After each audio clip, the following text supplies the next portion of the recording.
upon all current and future Blackwoods. I dabbed my eyes on my handkerchief. I think I'd like to go to bed. Yes, of course, Uncle William said, and best not tell your mother about our little talk. We've had our say now, and we can bury the matter. No one need bring up the subject of the mountain pass again. In fact, less said, soonest mended. Aunt Geraldine, catching on to the softer tone of her husband, added generously, And who knows, maybe you'll yet catch a husband. Stranger things have happened. Her honest words braced me. I smiled at her. That's true, I said. Thank you, Aunt Geraldine. I left the room, closing the doors behind me. The hall outside was several degrees cooler than the drawing room, and I breathed deeply. Despite all that had been said in there, I still held to my original intention of recovering the lost money.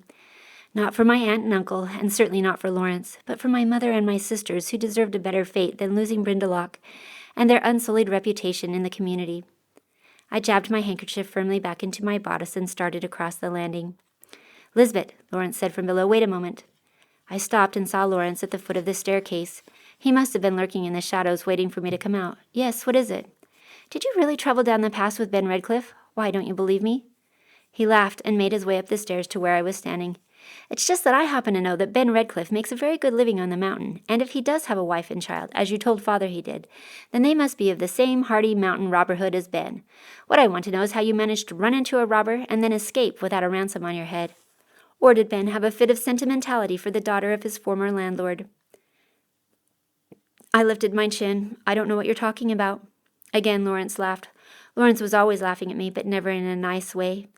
It had made me furious as a child, and now, as an adult, it still irked me more than I liked to admit. Just because the idea of the past scares you to death, I blurted out, doesn't mean that other people are frightened of it. His laughter died on his lips.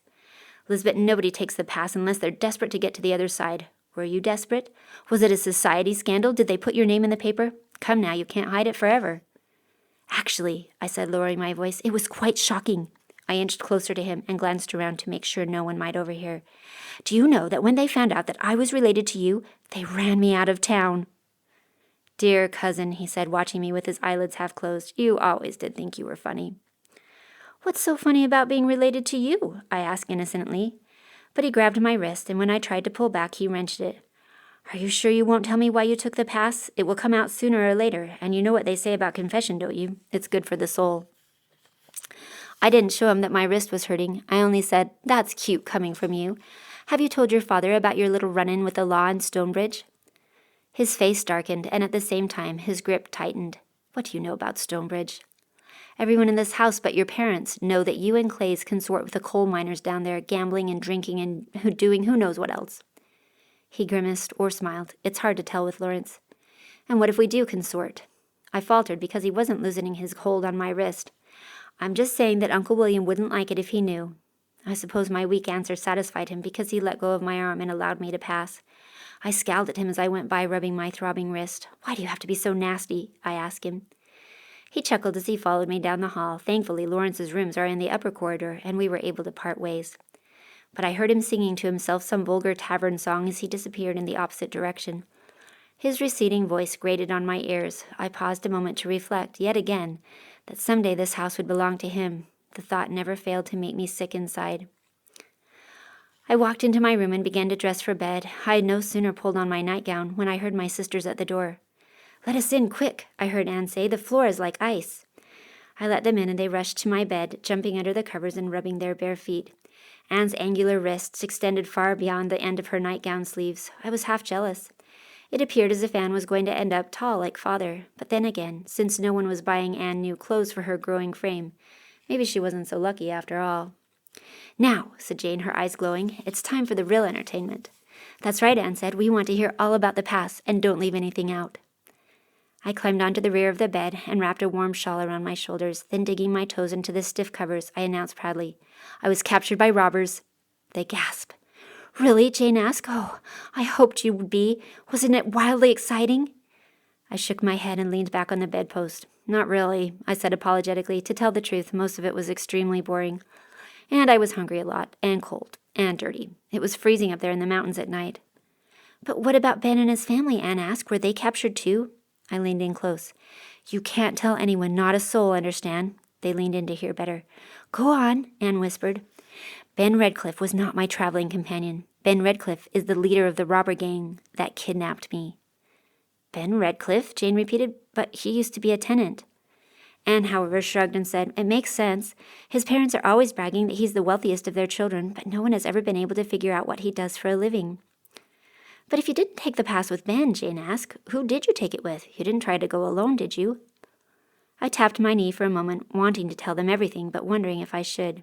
"All right," I said at last, "I'll tell you. But this is an even bigger secret, and not just any secret, but the kind you really never can tell anyone, ever. Now do you promise?" Jane was about to burst with anticipation. "Tell us! Tell us!" I hushed my voice. "All right, here it is. I took the pass with Timothy Easton." Anne's hand flew to her mouth. "Does that mean that you know why the soldiers are looking for him?" "Yes, but I can't tell you why. But I promise he's done nothing wrong." "I knew it," Jane said. "I knew Timothy was innocent. Turnip porridge would be more suspicious than Timothy Easton." I snorted. "Turnip porridge?" "Oh, you know what I mean. All Timothy ever talks about are horses and business." "It's like pulling teeth to make him play a game of lawn darts," Anne added. "But stop a moment," Jane said. "What were you doing traveling with Timothy anyway?" I tossed my head. "It's like I said downstairs. I wanted to get home, so I found a way, only put Timothy's name in place of Ben's." "Then did Timothy get captured by robbers too?" Anne asked. "No, he got captured by soldiers, naturally." Anne and Jane both gasped again. "Oh, no!" I laughed at them. "Don't worry, goosecaps. He escaped." "But what about you? How did you get away?" Jane asked. "Well, he came back and rescued me, didn't he?" I said. "How else do you think I got home?" "Oh, how romantic," Anne said. "Or it would be romantic if she actually cared for Timothy," Jane said. Then she giggled. "Or turnip porridge." Anne was gazing off into the distance. "But wouldn't it be the most beautiful love story, if they were in love? It could be something they told their children and their grandchildren. People would want to write a book about it." "Oh, Anne," Jane was rolling her eyes. "Timothy's too boring to be romantic." "I still want to hear how he did it," Anne said. "Go on, Lisbette, share the details now." It was a much edited story. Characters were cut, whole sequences were eliminated, and several incidents were merged. In the end, I decided I should mention Richard and George, since either one of them could pop up in Easton at any moment. But there was no mention of the seal, or the days I had spent watching people search the river, or my claustrophobic incidents. As a grand finale, however, I held out my wrists for them to examine. They were still purple and raw from where the ropes had rubbed them. "All right," Jane admitted. "Maybe Timothy is a little romantic." "But where is Timothy now?" Anne asked. "I'm sure he's fine," I said, trying to sound convincing.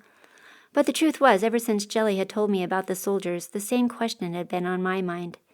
I said as confidently as I could, "He'll show up soon, maybe even tomorrow." "I just hope he does," Anne said. "I'm really worried Sir John Robert will cancel the ball if he doesn't." Jane looked at me knowingly. "Anne," I said slowly, "is it safe now to ask who Henry is?" Predictably, Anne blushed. "He's just a boy." Jane jumped in, glad to fill in the unspoken details. "He's Sir John Robert's ward. He arrived late last fall. I think his family is from Trentford, or somewhere near there. But the moment Anne set eyes on him, she's been ducking behind corners to avoid him." "Avoid him?" I asked.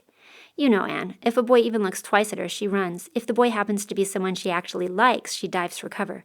She can't even talk to the poor boy." "I talked to him," Anne protested, "once." Again, Jane filled me in. "So in April, we're at the Eastons for dinner, and Henry asks Anne to pass the salt, and she says, wait for it, here it is." "I can't help it," Anne said miserably. "I want to talk to him, but he's always busy with Thomas and Trey, out riding or catching foxes. How am I ever going to find anything to say to him if all he does are boy things?" Thomas and Trey were Timothy's younger brothers, and I understood what Anne was talking about. The two of them were obsessive outdoorsmen. Unless either of them had matured any in the past year, it was impossible to convince those two that life held other amusements or pursuits. I'm sure if Henry were anything like them, he'd prove just as impossible for Anne, a dainty girl who liked nothing better than domestic pursuits, to ever make a dent in that wall. At last they took pity on me, however, and left me alone so that I could go to bed. I was sure that as soon as my head would touch my pillow, I'd be out. But sleep did not come quickly. No matter how hard I tried, I could not stop trying to picture where Timothy might be. At last I resolved that after my trip to Aunt Esme's house tomorrow, I would go searching for him. It was only with this thought in mind that I was finally able to drift to sleep.